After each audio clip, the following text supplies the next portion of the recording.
En route vers la présidentielle, la chronique politique de ce grand journal. Bonjour Alexis Lacroix. Bonjour Steve Nadjar. Ravi de vous retrouver. Moi également.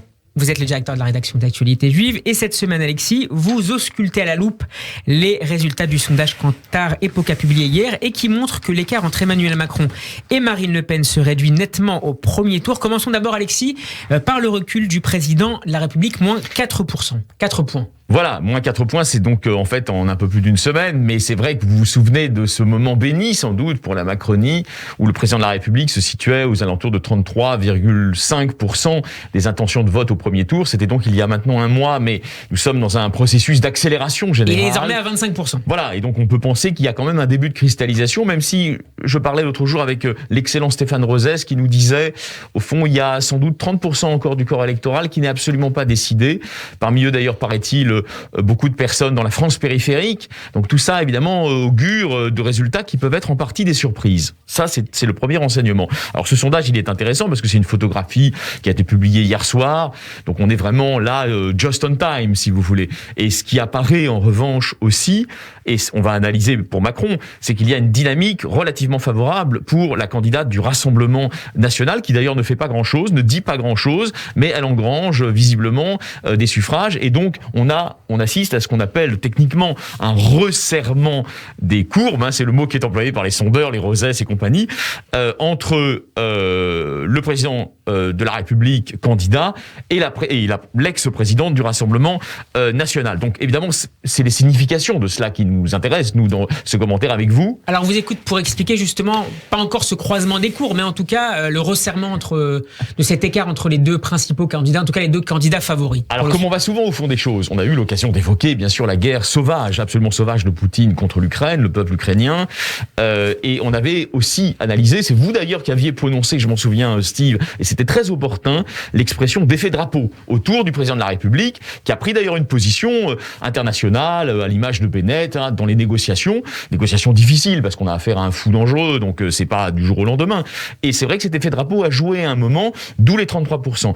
Aujourd'hui, nous sommes dans un moment, j'allais dire, de retour vers des enjeux plus domestiques. À l'évidence, vous voyez, la question du pouvoir d'achat. Voilà, et donc la stature internationale compte, bien sûr, mais peut-être pas autant que escompté, on va dire par la Macronie, par les principaux conseillers du président de la République, et donc tout ce qu'il fait à l'international, dont on ne peut pas d'ailleurs critiquer la ligne, elle est parfaite, au fond ne lui est pas autant crédité politiquement qu'il pouvait l'espérer. Et nous sommes effectivement sur le pouvoir d'achat. Là où Marine Le Pen est dangereuse, c'est sur deux choses. Elle a compris qu'il y avait, de la part de beaucoup de Français, des difficultés pour boucler leur fin de mois. C'est-à-dire, c'est la problématique du déclassement qui, aujourd'hui, je vous le rappelle, Steve, touche également les classes moyennes. Pas seulement les classes dites populaires, les ouvriers de la France périphérique, mais aussi les classes moyennes et de nombreux jeunes. Ça, elle l'a compris, j'allais dire, avant tous les autres. Pourquoi elle l'a compris avant tous les autres ? Parce qu'elle a décidé de se faire conseiller par des gens qui sont cortiqués, des économistes, etc., etc.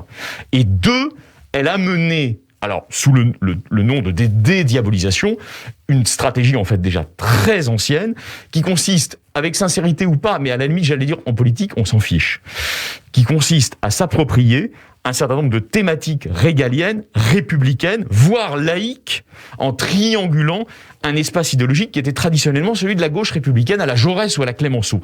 Ça la rend particulièrement dangereuse. Pourquoi ? Pas parce que tous les Français sont pour Clémenceau ou pour Manuel Valls, mais parce que ces idées-là, elles sont au barycentre de la politique française raisonnable. Souvenez-vous, Chirac, 95, il fait fracture sociale, République généreuse. Et il a gagné, et il a planté Balladur là-dessus, vous voyez ? Et il a planté la gauche aussi. Et donc, en réalité, nous avons une stratégie de dédiabolisation qui va bien... À l'encre sympathique, par ailleurs, pour reprendre une belle expression. Et la stratégie idéologique de dédiabolisation va bien au-delà du simple renoncement au racisme et à l'antisémitisme. Ça va bien au-delà. C'est de tenter de s'inscrire stratégiquement au barycentre de la vie politique française, et j'allais dire de ces équilibres traditionnels entre le gaullisme et la social-démocratie. Et donc ça, c'est très, très dangereux. Et pour l'instant, le système, entre guillemets, les centristes, n'ont pas trouvé de véritable parade idéologique. C'est mon explication de fond. Alexis à gauche, Jean-Luc Mélenchon consolide sa 3e place avec une progression de 2 points dans ce sondage qu'on citait. Alors là, je suis content parce qu'on ne s'est pas trompé. On avait senti que la stratégie qui était élaborée par ses conseillers, j'ai souvent parlé avec Corbière, etc., c'était de s'inscrire au barycentre, au cœur de la gauche. Ils pensent que la social-démocratie a disparu, et donc ils occupent cet espace, et ils veulent être la force de rassemblement des républicains, patriotes, progressistes et anti-Macron.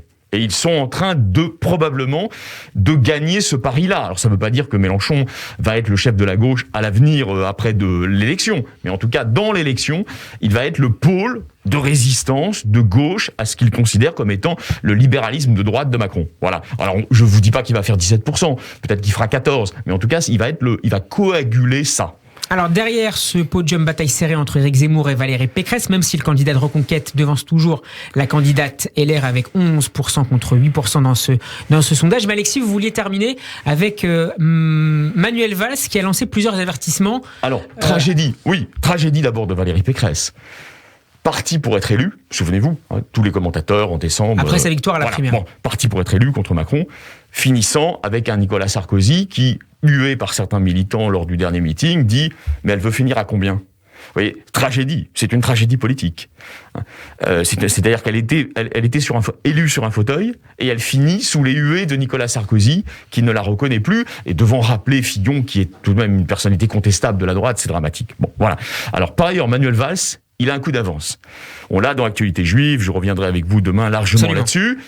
Pourquoi il a un coup d'avance ? Parce que tout le monde aujourd'hui en politique est désorienté et déboussolé. Les gens sont dans un relativisme absolu, ils ont perdu leurs repères, certains s'apprêtent à voter pour Marine Le Pen, enfin c'est un bordel sans nom, pardonnez-moi l'expression. Valls, il n'a jamais changé.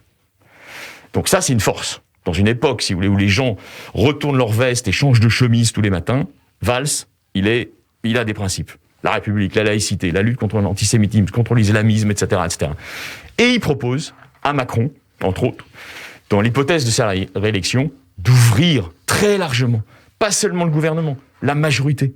Il faut reconstituer une force de progrès humaniste très large et sans exclusive. Et je pense qu'on aura l'occasion de reparler des propositions de Valls, quel que soit le rôle qu'il aura à jouer à l'avenir, parce que c'est un homme de principe. Et notamment demain pendant le Grand Journal, pour présenter le dernier numéro d'Actualité Juive. Merci beaucoup Alexis Lacroix. En route vers la présidentielle à retrouver en podcast sur radioj.fr. Nous serons demain également avec Mickaël Darmon pour En route vers la présidentielle.